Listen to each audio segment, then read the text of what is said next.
Yo and welcome back. Okay, so we left, the Frenchman was distraught at the loss of his line and rifles and is now going to try and take the whole of the hill section by force. Okay, so to further go into detail about the three parts of the terrain that I find best to take is the central mound here, where the main fighting is, the wood just to the right of it, where I've hidden actually a few of my natives, and he was not prepared to have natives coming at him at his flank like this, so he's completely unprepared, and his rifles were ahead, and they got wiped out. Over here, he's also trying to, he's determined to take the hill, but because I've already got it, he's going to pay an enormous price for coming up here. So I'm going to keep downhill charging him, because the huge bonus you can get from cav and things like that. The way I took this hill actually is quite easy, to be honest.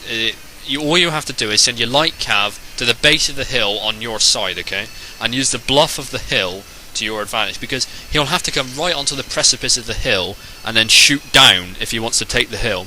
By which time, if you've got rifles, in this case obviously I didn't, if you've got rifles you can then have them at the base on your side and then fire up onto the top over your cav and then kill all of his men up on the ridge line. You also get the first volley if you time it properly. You can then push your line up and then volley him again, which means you'll have to either force him back or pull his line up. If he pulls his line up, you just then pull your line back and then shoot him off the hill. So yeah, it's easier said than done, but it's a hell of a lot easier just to just to take the hill. I've not had anyone try and challenge me for the hill. Usually every time I send my light cav up there, they all run away, which is interesting, or they don't move at all. So yeah. Okay, so on the left, I'm mopping up as many of the Frenchies as possible. And here the Russian, who was Alba's opponent, decides to try and thinks he can salvage the situation by charging uphill with a Curiasso unit into my after Kappas, but he wisely realises that's probably not the best thing. So it's also probably not the best thing that he charged through the French line as well. For some reason at the base of the hill the French guy decided to form squares, because everything he sends up the hill dies, so I think he assumed I would press home my advantage and charge down the hill. Now I would have done if the Russian hadn't deployed about 4 rifle units to cover his men, so I wasn't going to charge into a hell of bullets. So I'm going to keep camping this hill, which technically I am doing. I've taken the hill, and I'm not giving it up. This is my hill. I saw it first. I claimed it. So I'm going to keep fighting to preserve my height advantage for a few minutes anyway. I will then actually give up the hill just so he can take it, so I can flank him from this direction. So here, instead of wasting my men's stamina, because natives still have stamina levels, so you don't want to stay locked in melee the whole time, I throw a few tomahawks and completely encircle the French's right flank. I got musket men surrounding them with missile cav and men armed with tomahawks. Okay, so Aleron also blocks off the American from attacking me, and not much has actually happened until now on Aleron's side. For some reason his opponent used Marines as a meat shield for long rifles, which is interesting. You can see there's a lot of dead Marines where Aleron's Grenzers are, and in front of his other Grenzer units. So yeah, if you're going to advance anything into Grenzers, you can see here he's got Marines in front of his long rifles, and his long rifles pointing the wrong way. So yeah, that's probably why I haven't focused too much on this side, because yeah, it's been a shooting gallery for a long time. Yes, interesting stuff. He's got his Marines in a weird sort of box formation, all shooting one another as well. Yeah, Aleron will be finished over there in no time. He's just going to Grenzer his guy to death.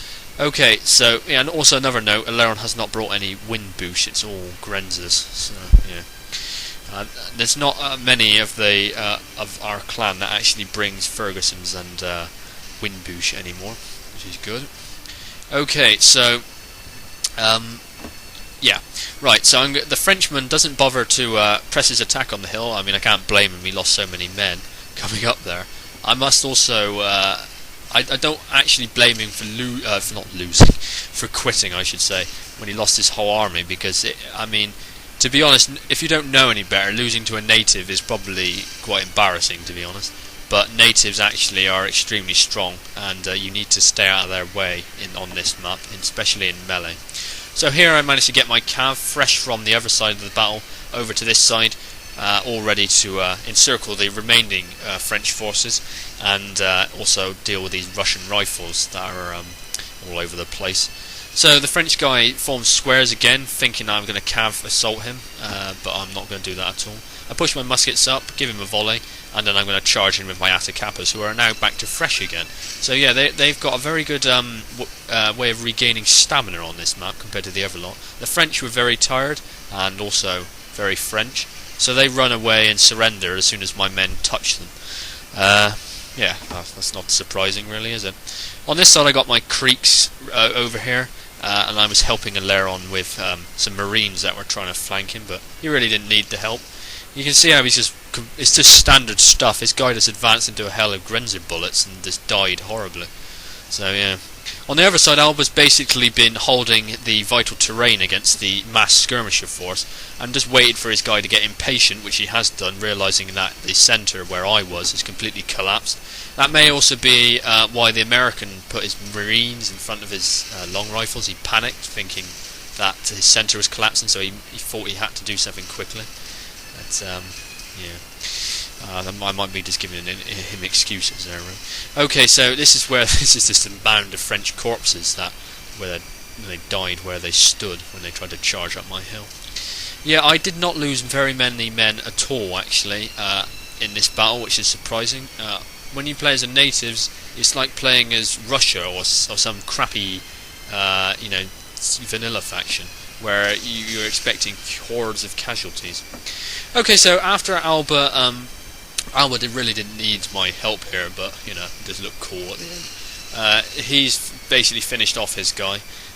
The Russian panic attacked him, thinking he needed to get rid of him quickly, but it did not work because he was heavy on skirmishers, and so he didn't have the time to start shooting him to death. So he had to advance his crappy Cossack lineup, which is not at all what he wanted to do. So after a while, he loses all his Cossacks, and then I come around and mop them all up, trampling all the Russians underfoot with my mounted tribal gunners.